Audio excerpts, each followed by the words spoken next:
Welcome to Open House with Jerry Cornejo, where we feature people, places, and things that are in the news or who should be in the news. And, our segment is business and living. And our guest now, and the topic we're going to be discussing is smack into business and living. And we are addressing this program and the information we'll be giving out to local entrepreneurs as well as international entrepreneurs. Because a lot of people want to start a business, and the first thing, of course, aside from thinking what your business is going to be, then you'll have to be thinking, how do I set this up and where do I set this up? Okay, now, very important too is to have a good address, right? If you're going to have an address somewhere in the outskirts of Metro Manila, then maybe, you'd like to upgrade into a better location, better sounding location, like for instance, the Central Business District of Makati. But then, hey, it's going to take you 7 figures, at the most 6 figures in the hundreds of thousands to get a good place, to get a good business address in Makati's Central Business District. So if Metro Manila is your thing and you want to have an office in Makati, this is what we're going to be talking now with the people behind the Office Project. And we have with us the 2 founders of the Office Project. To my left, we have Mike Advincula and we have Shumate Royo. So, yeah, all right. Shumate on the other end. So, welcome. Hi. And Mike Advincula, glad welcome. to be here, yeah. Okay, so Workspace, the Office Project. What is the Office Project all about?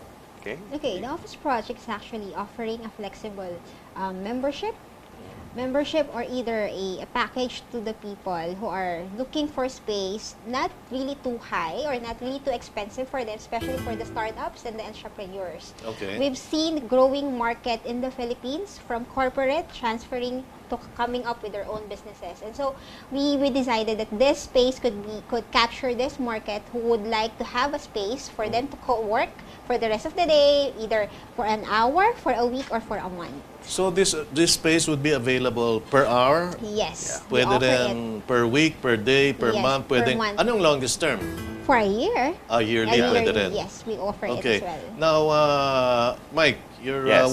You're a co-founder of the... Ilan ba kayong co-founder? Dalawa lang kayo? Well, there's actually 3 of us, Okay. right? But we're the 2 ones that really spearheaded the project. Okay, so what made you decide to do this? Of course, you found a niche right there, Yes, right? yes. So maybe you yourselves were in the same spot. You were looking for a business and you wanted to have a good business address. Mike is So that guy. go, Mike. Well, for the Office Project, actually, when the idea was presented to me by Shumate, I really loved it because I'm actually the perfect client for the Office Project. Perfect client how? Now, the Office Project caters to people who want to start their own businesses, yes.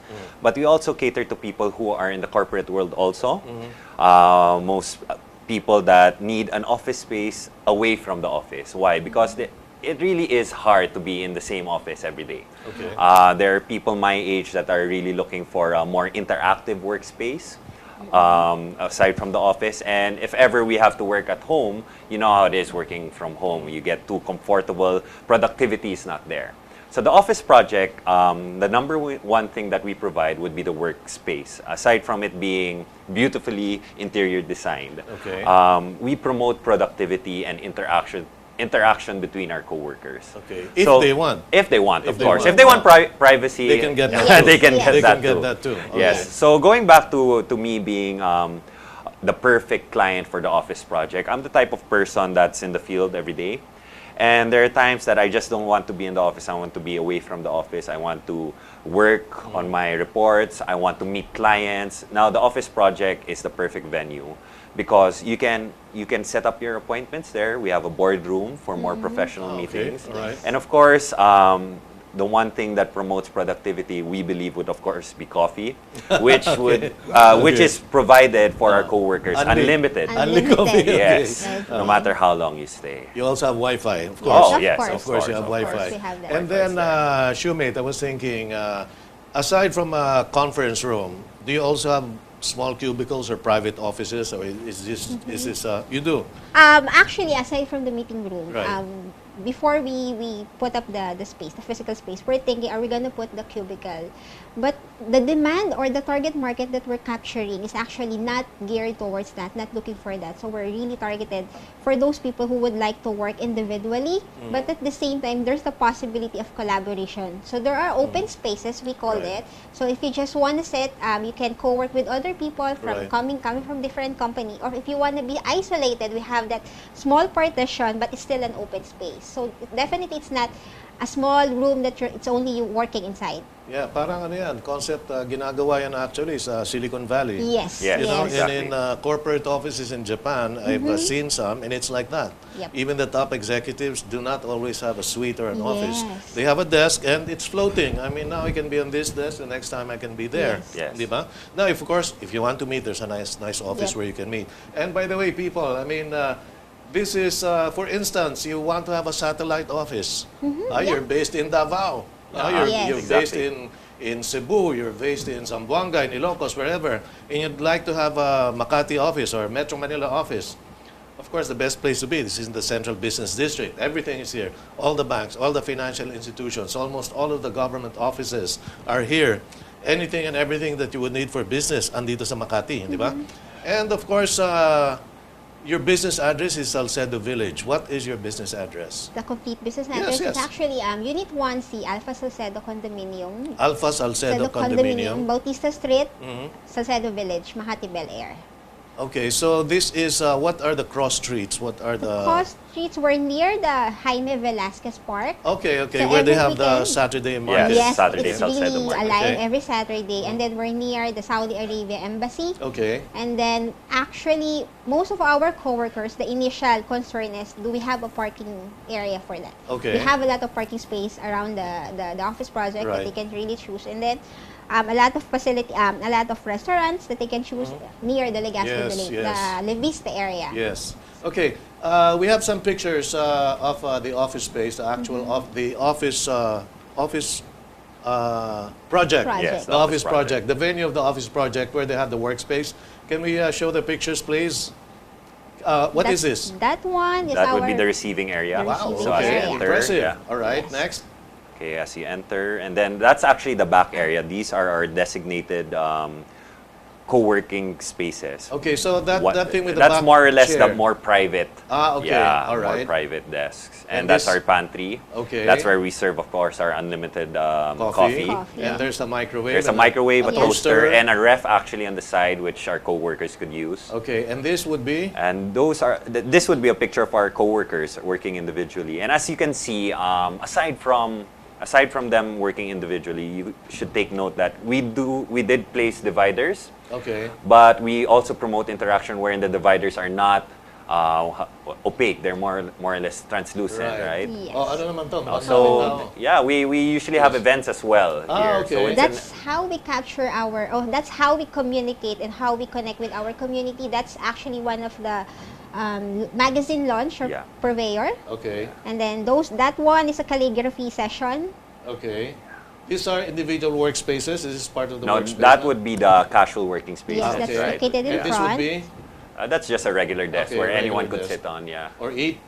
that would be for 7 actually. Okay. Yes. Ito. That would be the same table at a Okay. different angle. All right. And then that would be the receiving area again. All right. And it says the office. And you have a full-time receptionist, of course. Yes, Yes, of course. Do you have a switchboard?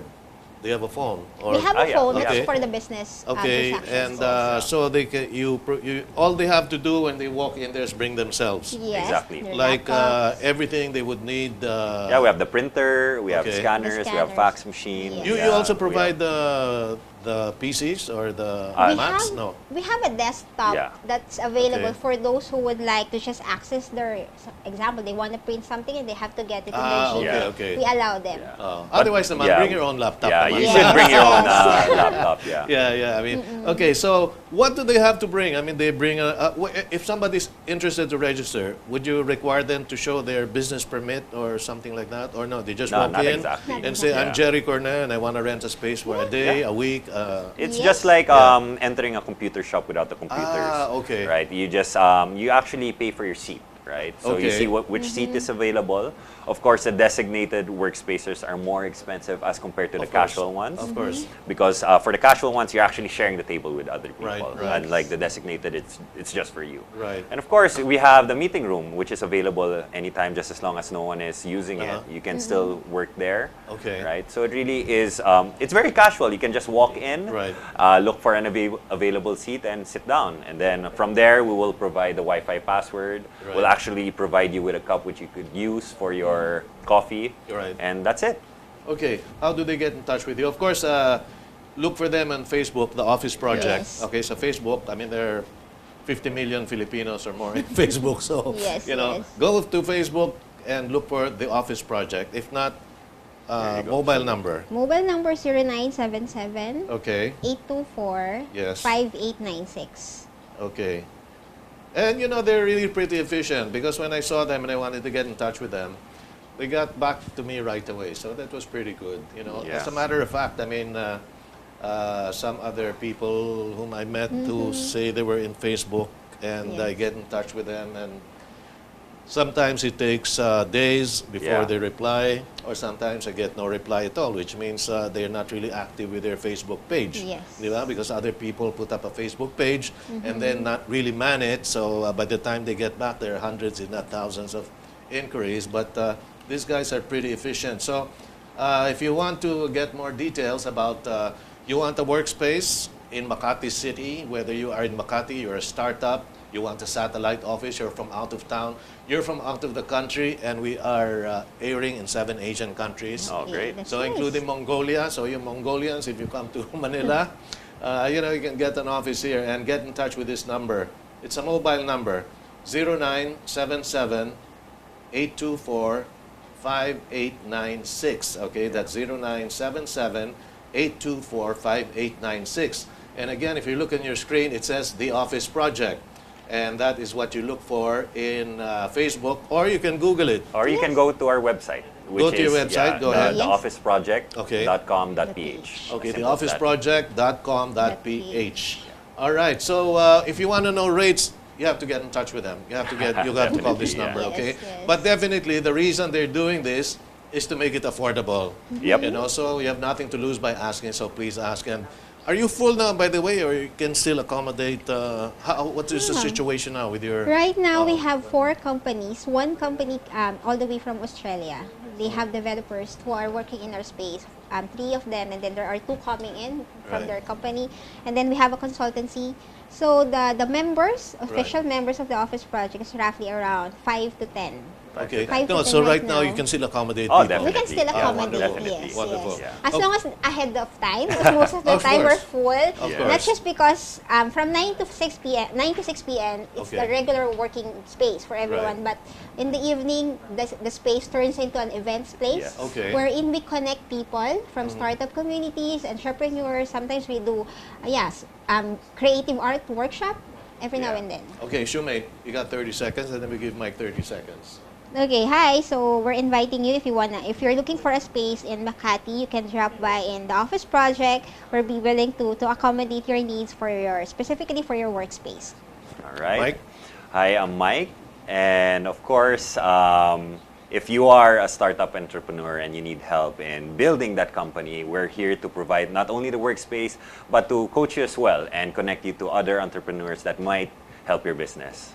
Okay, so with that, thank you very much, Shumate, Royo, and Mike Advincula of the Office Project. So I am sure there are people out there now who are thinking of getting in touch with them. So that's 0977 824 5896, or you can go to theofficeproject.com.ph or look for them on Facebook, The Office Project. Okay, so there you go.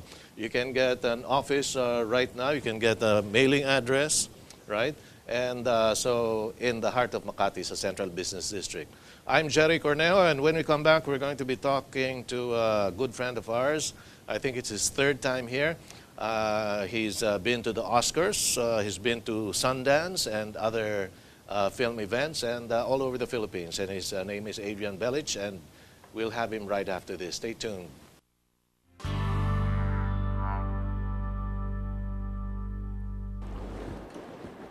Welcome back to Open House with Jerry Cornejo, where we feature people, places, and things that are in the news or who should be in the news. And our segment is Business and Living. If earlier we had business with the office project, now, hey, we're going to have some kind of wild living. And we have with us a filmmaker, a director, a producer, a man about town, an adventurer. So we're going to be talking about adventures in filmmaking. Adrian Belic. Welcome again, brother. Great to Welcome. see you. Pleasure. Okay, so among other things, among many other things, one of the least things that he's done is he and his brother Rocco, they had their documentary entitled Genghis Blues, nominated for the Oscars, as in, I would like to thank the Academy. They were there. And you've also been to Sundance and many other film festivals. We've been very fortunate. And your documentary, if I recall right, received 70 awards, 70? Something like that, yeah. 70. Yeah, lucky. Okay, you have a whole wall, or no? You need a room for that. My mom has it. It's, Okay. it's in her house. Okay, can we just roll not the pictures, the film, the trailer of Genghis Blues, and then come back to us. That's it.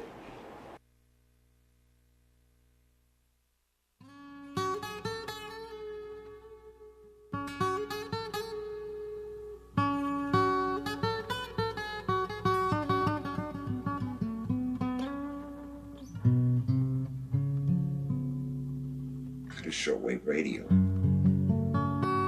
found that you could get language programs on some of the foreign radio stations. And I ran into a very strong Radio Moscow signal. So I said, oh, you know all about geography, huh? I said, okay, whatever happened to Tanu Tuba?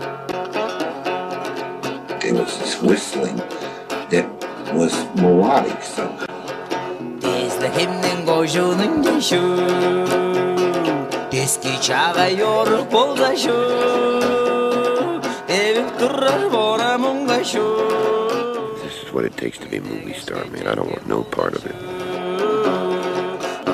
He had apparently picked up the Tuvan way of singing on his own.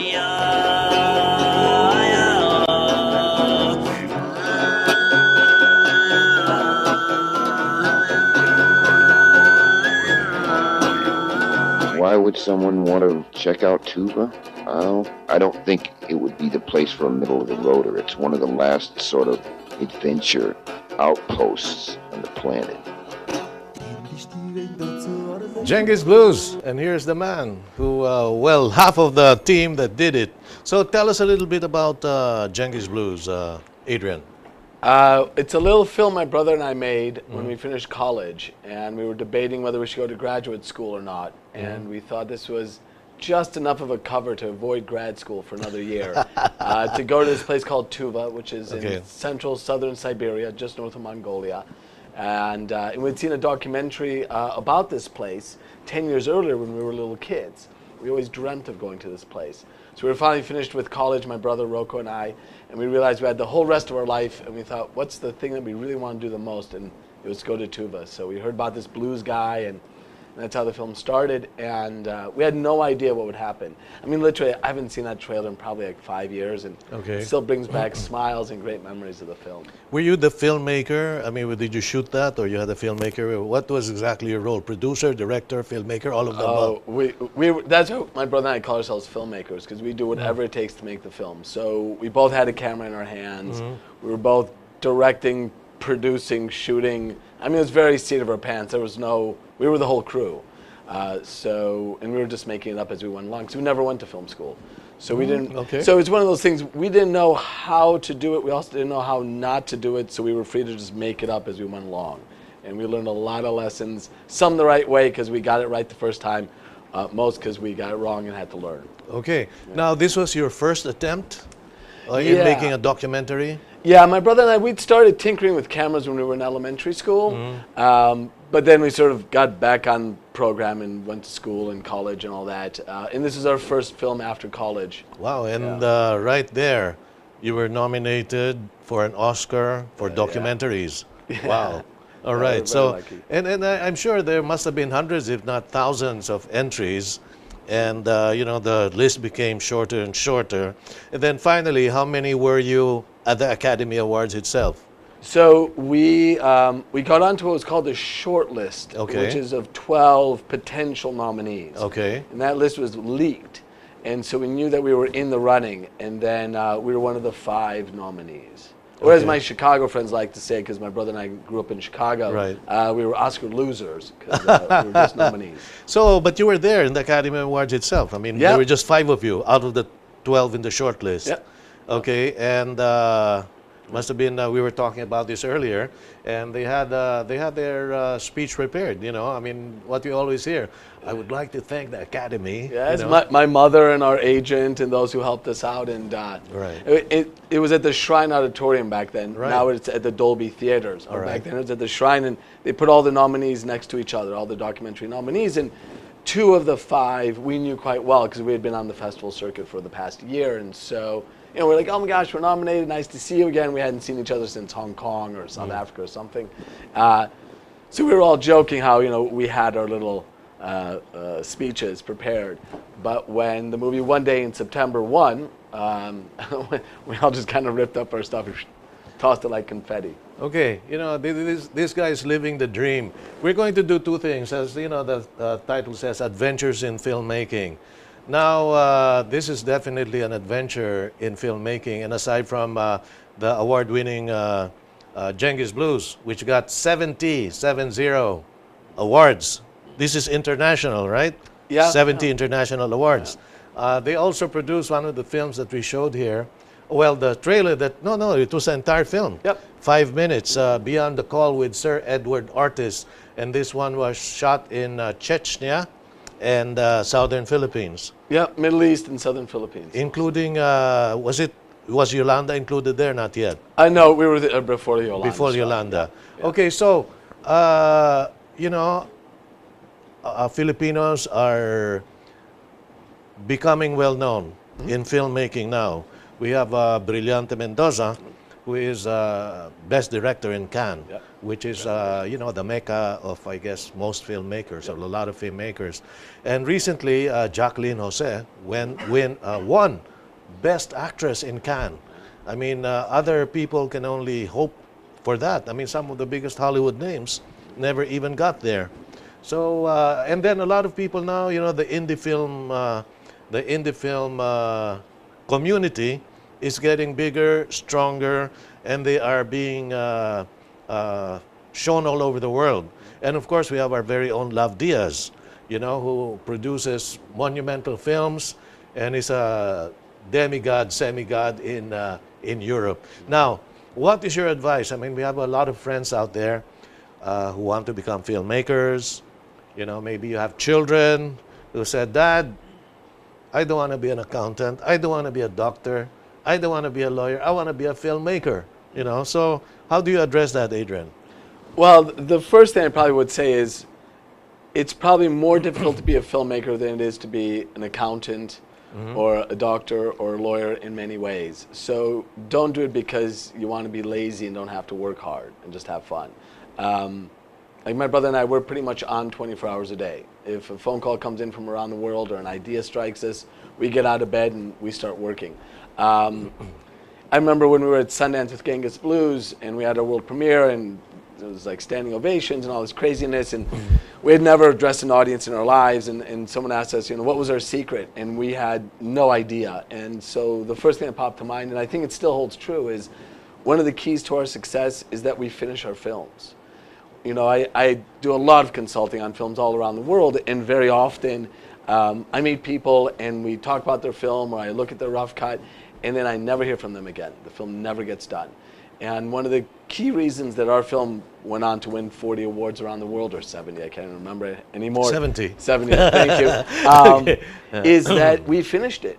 And it's not perfect, but Right. it's the best that we could do. Right. And then we did the other half, which was promote the film and get it out there and apply to festivals, and took hundreds of rejections. but got into some of them, then went and helped promote the films at the festivals and talk to the audiences and things like that, and started the momentum in distribution. And that turned into the films being kind of well known around the world. Yeah, but it is a passion. Oh, yeah. You know, I mean, but in terms of, I guess, when it comes to parents or even some of the aspiring filmmakers, they're thinking about, well, is it going to bring food to the table? Is it going to pay for my bills? I mean, how does that thing go? Yeah, I mean, I consider myself, and my father does, he's a doctor, so he's more of a serious kind of guy. We're sort of more like artists. Right. We're For sure. somewhere Right. between artists and entrepreneurs. And it's definitely much easier now than it was 15 years ago. With technology and websites and social media, you can really create your own fan base. You can really create your own support network. And that support network can be either in distribution, where people will talk about your film and come out and pay money to come see your film, or they'll buy DVDs or download. And it also then starts into the production of your next film, where people really like what you do. I mean, you know, one of the big learning experiences that I've had, and one of sort of the mentors in my life in terms of filmmaking, is following all my friends who do music. Oh, okay. Because before you had YouTube, you had MP3s that you can send Right, around. Before right. you had DVDs, you had CDs that you could sell. And so how a lot of my independent film, or my independent music friends and their bands, how they would promote and build audiences and build a buzz for their film, that's how we do ours. And so, because when we look at filmmaking, it's not just making the film and then distributing, it's one long journey. So all the people that go into making one of our films, which is a lot of people, they then are our early fans, and they are part of the team, and they help in distributing our films. So within the message here is you have to have the passion for it, right? I mean, yeah. and then it doesn't look like work anymore. Well, that's Right? the thing, It yeah. becomes fun. Sure. You know, I mean, if you don't sleep for 24 hours, 32 or 48, I mean, you're not complaining. Yeah. You know, I mean, in fact, work is good. I mean, if someone gave me $1 million now, I would go and continue making my films. And when I was a little kid, I remember hearing a thing someone said, you know, if you do something you love, you'll never work a day in your life. Exactly, And that yes. really resonated with me as a child. And as a child, I didn't understand it, but now I understand what that means. You know, I sometimes ask people, I said, you know, would you ever put in a 40-hour weekend? And they have to kind of sit there and come to 40-hour week. Yeah, I'm like 2 20-hour days. Like, you know, have you ever done anything? Has anything ever drawn you where you could do that? And if it hasn't, keep a day job. Okay. But once you found something that can draw you a 20 or 40-hour weekend, you might want to give that a try. Right. You know, right. because you can always go back. You know, I mean, even to this day, even with whatever the success I've had, I know that at any time I pull out my passport, I pull out a credit card, I go home, and I learn to be a nurse, or I take accounting classes. Or, Right. I mean, there's always plan B. Right. And when we made Genghis Blues, it's basically just to have fun for a couple of years and then grow up and get Yeah. back on the train. And, Right. Get a real job. Yeah, get a real job in real life. And you know, I've been able to avoid that now for almost 20 years. So, I'm very realistic. It's not a dream, it's a passion. Right. And it's diligent work and it's hard work. But as you said, I mean, we love what we do, and so it's Right. fun. You don't work a day in your life. I haven't. Okay. Hold that thought. We're going to be, well, you know, time flew. We're going to have another segment. Stay with us. We're going to be talking to Adrian Belic, an adventurer, a filmmaker, and he also happens to be a filmmaker and a director. Okay? This is Open House with Gerry Cornejo, and we'll be back right after this. Stay tuned.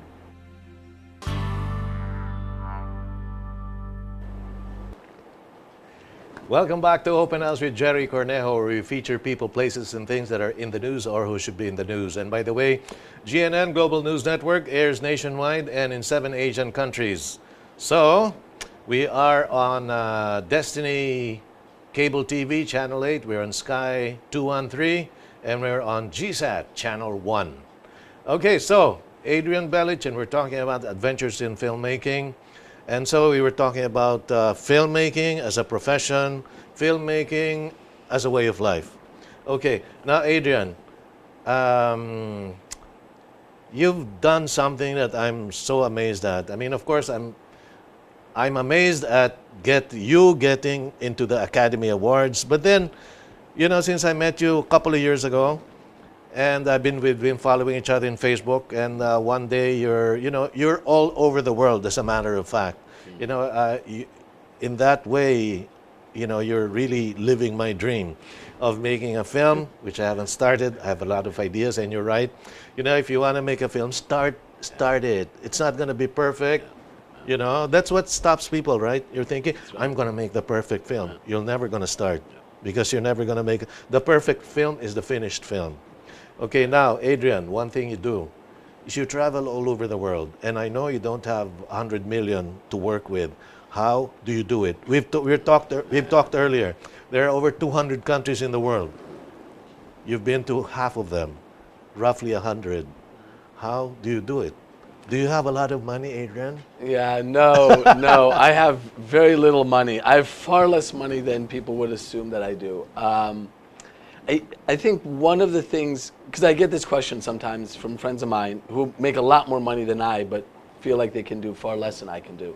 And one of the keys, I think, to my success is I look at my life literally as a creative story. And I wonder to myself, you know, every year I think to myself, where does Adrian want to go? Who does Adrian want to meet? Where do I want to learn? And that's how I decide how I'm going to do my life. And so, for example, I'm flying to Bhutan, or I'm flying to Burma next week. And so next week I'm flying to Burma, and a Spanish television station is flying me from Manila to Burma. Then a Philippine producer is flying me back to Manila. Then a European company is flying me to Europe the next day. Then another Philippine production company is flying me back to Manila. Then I'm taking the money that I'm earning there and I'm going to Bali. Then I'm taking some of that money and I'm flying myself to Bhutan to film a nonprofit project there for free because I've made money in Burma and in Europe. And that's how I'm going to travel to 3 continents in 2 months with very little money. And you're talking very little money. Yeah. I mean, you don't stay in 5-star hotels. No, no, I have, and when they're offered, I say thank you, and then I usually invite my friends to stay for free. And we all go and enjoy the buffets and the hot tubs and pools. But no, I do. You know, I've slept everything from bombed out hospitals to 5-star hotels in Beijing, and for each place I stay in, I'm grateful. For each place I stay in, I realize how fortunate I am, and I don't judge anything, and it's all appropriate. It's all part of the flow, and it's part of what needs to be done to get the project finished. So in other words, just like filmmaking, if you want to travel, just do it. Yeah. I mean, you mean you like, for instance, from here, we talked earlier, you said you're going to Burma, to Myanmar. All right. So do you know what to expect there? I mean, is something waiting for you there? Or are you just flying there and hope that something is going to happen there? Or what is it? Yeah, I'm going there filming with some new friends of mine from Spain. Okay. And we're going for a project, but we have no idea what that project is going to turn out to be. I mean, there's a story there, but we don't know who the characters are. We don't know what the story is. Right. So we're going for 10 days and just living with these people and trying to find out what the story is and who the main characters are. So, yeah, like 90% of what I'm going to be doing in Myanmar, I do not know yet.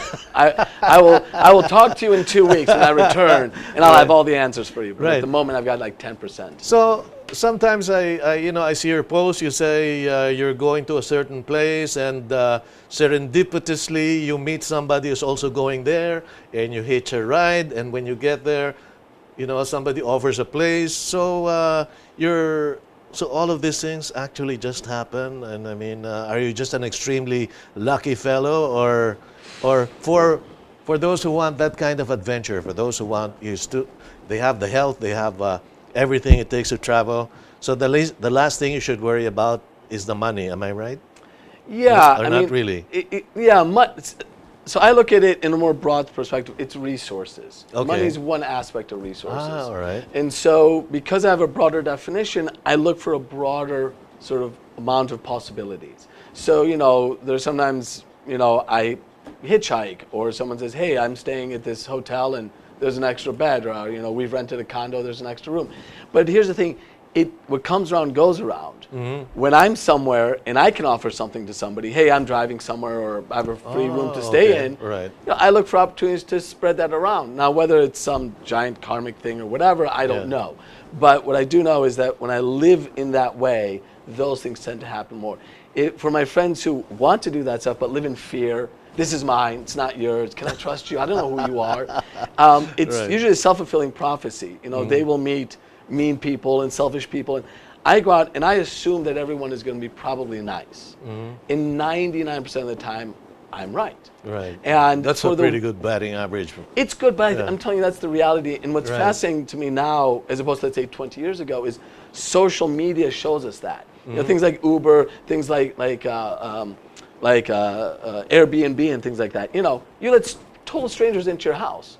Now, how many people have been killed in Uber? How many houses have been robbed in Airbnb? Almost nothing. I mean, it's fractionally small. And so what I love is that the way I live and the way other amazing people that I've met live, and those who have inspired me to live like this, you know, the new digital social media world is proving these numbers right. The vast majority of people are incredibly kind. At best, neutral.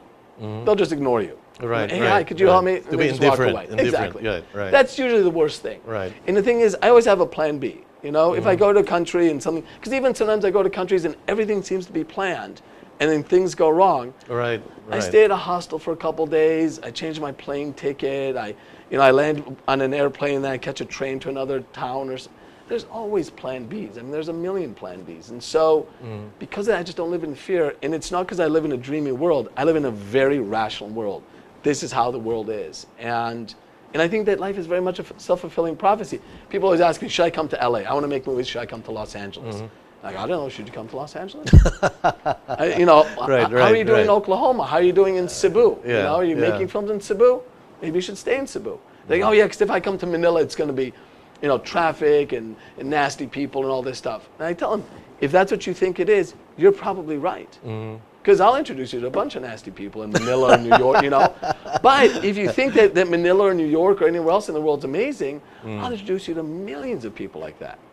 And I choose to see the world that way, and that's the way the world appears to me. Right. And if it doesn't, you know, I say I apologize and I go get a hotel room. Right. A plan B. Yeah. A plan C. Yeah. Right. There's but plenty of them. Okay, I get it. I'm starting to get it. The thing is go. The thing is move. Do it. Yeah, right? do it. Try it. Do it. No, if it doesn't work, you just go home.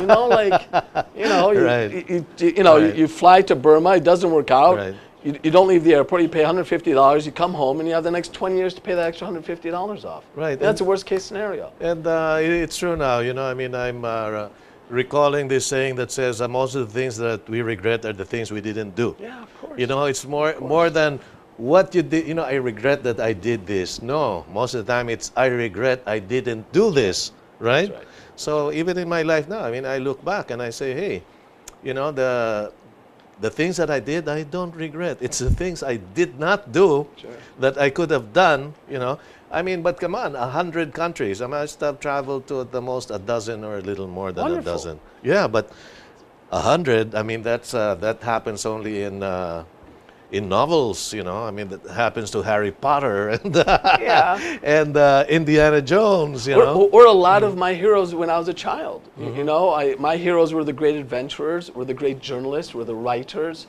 Right. You know, those are my heroes. My heroes weren't some reality show bimbo or some jackass, you know. Like, it was these extraordinary people who, you know, dreamt big dreams and did them. And, and I read their books and I looked at their photographs and I thought, you know, maybe I could just do this. And so, you know, I started by walking across the street when I was a little child to the park by myself, and then, you know, signing up for that overnight program, you know, with the planetarium. And I mean, you know, I didn't start by just jumping on a plane and flying to Belize.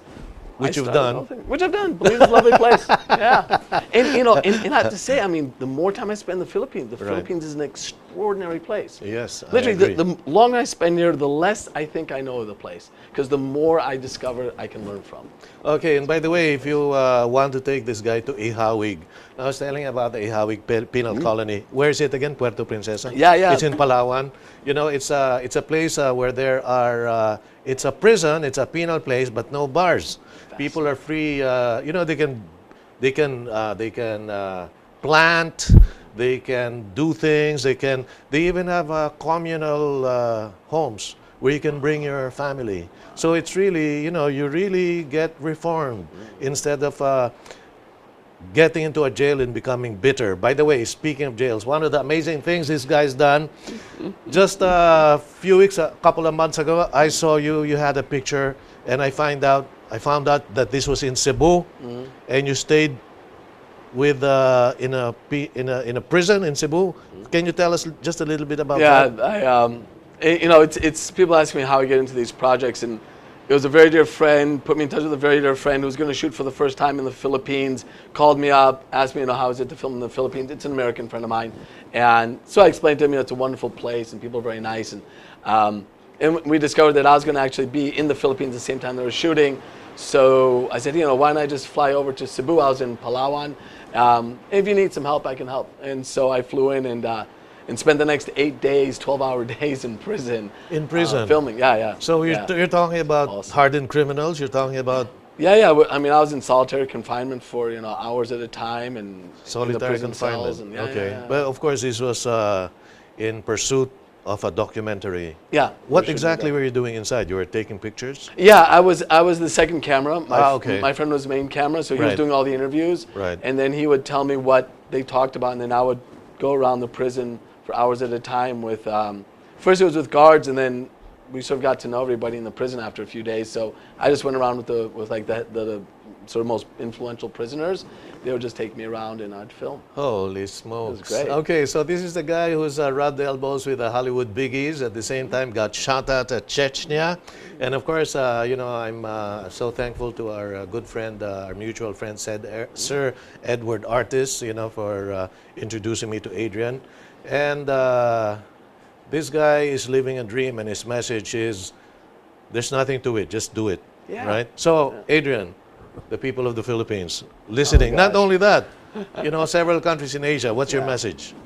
I always get very nervous about this stuff because it's really not about my message, it's about your message. You know, what is it that you want to do? And just go try it. Just try it. You know, like, I mean, literally to this day, even with all my successes, I still think to myself, well, if everything goes wrong, I'll just go home. I'll go home and I'll get an accounting degree, or I'll get whatever nursing degree, or I'll learn construction, or whatever it is. And I've been very fortunate through a lot of hard work, some lucky breaks, that I've never had to do that plan B. I started living my dream and I continue to live my dream. And I've made great sacrifices.